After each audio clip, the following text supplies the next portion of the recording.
CM ಕುರ್ಚಿಗೆ 3 ಮತ್ತೊಂದು ಕಾಲು ಮುರಿಯೋಕೆ ದೋಸ್ತಿಗಳ sketch ಗಿರ ಅಂತ ತಿರುಗ್ತಾ ಇದೆ. ಹಾಟ್ ಸೀಟ್ ನಗಲಾರ್ದೆ ಅಳಲಾರ್ದೆ ಮಹಾ ಎಕ್ಸ್ಕ್ಲೂಸಿವ್. ಏನಪ್ಪಾ ಅದು ತೋರಿಸ್ತೀವಿ ನ್ಯೂಸ್ 18 ನಲ್ಲಿ.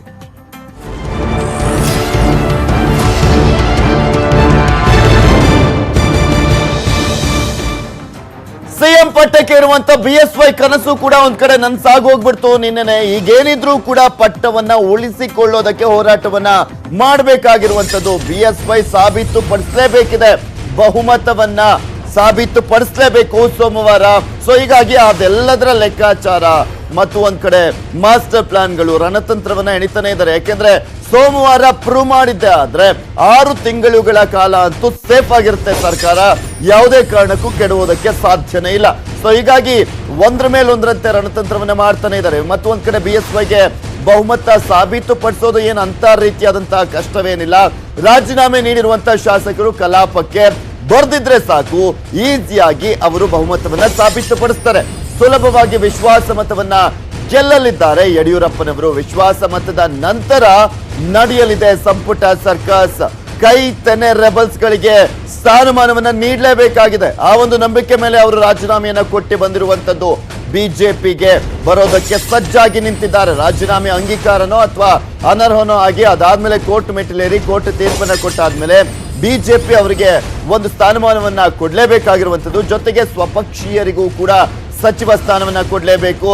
ಸಂಪುಟ ಸರ್ಕಸ್ ಮುಗೀತಿದ್ದಂತೆ ರೈತರು ಬರದ ಸಮಸ್ಯೆ, ಒಂದ್ ಕಡೆ ಅತಿವೃಷ್ಟಿ ಅನಾವೃಷ್ಟಿ, ಸಾಲ ಮನ್ನಾ, ಇದೆಲ್ಲದರ ಬಗ್ಗೆನೂ ಕೂಡ ಅವರು ಒಳ್ಳೆಯ ನಿರ್ಧಾರವನ್ನ ಕೈಗೊಳ್ಳಬೇಕು, ಪರಿಹಾರವನ್ನ ಕೊಡಬೇಕಾಗಿದೆ.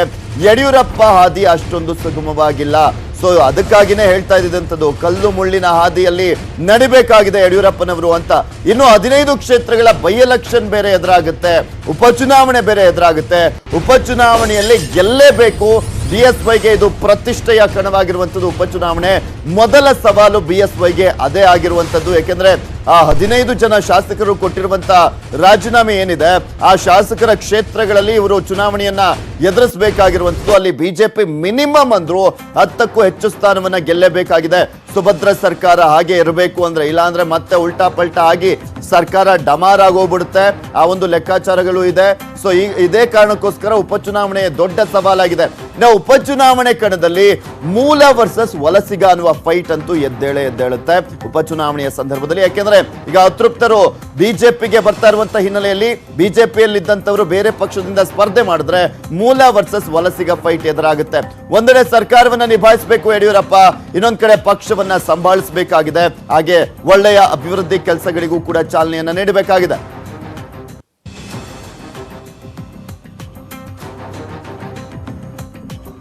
ಇದೆಲ್ಲದರ ಕಂಪ್ಲೀಟ್ ಡೀಟೇಲ್ಸ್ ಅನ್ನ ನೀಡ್ತಾರೆ ನಮ್ಮ ಪ್ರತಿನಿಧಿ ಶ್ರೀನಿವಾಸ್ ಹಳಕಟ್ಟಿ. ನೇರ ಸಂಪರ್ಕದಲ್ಲಿ ಜಾಯ್ನ್ ಆಗ್ತಾ ಇದ್ದಾರೆ. ಎಸ್ ಹಳಕಟ್ಟಿ, ಮತ್ತಷ್ಟು ಡೀಟೇಲ್ಸ್ ಅನ್ನ ಪಡ್ಕೊಳ್ತೀನಿ. ಒಂದು ಚಿಕ್ಕ ಬ್ರೇಕ್ ತಗೊಂಡು ವಾಪಸ್ ಬರ್ತೀನಿ.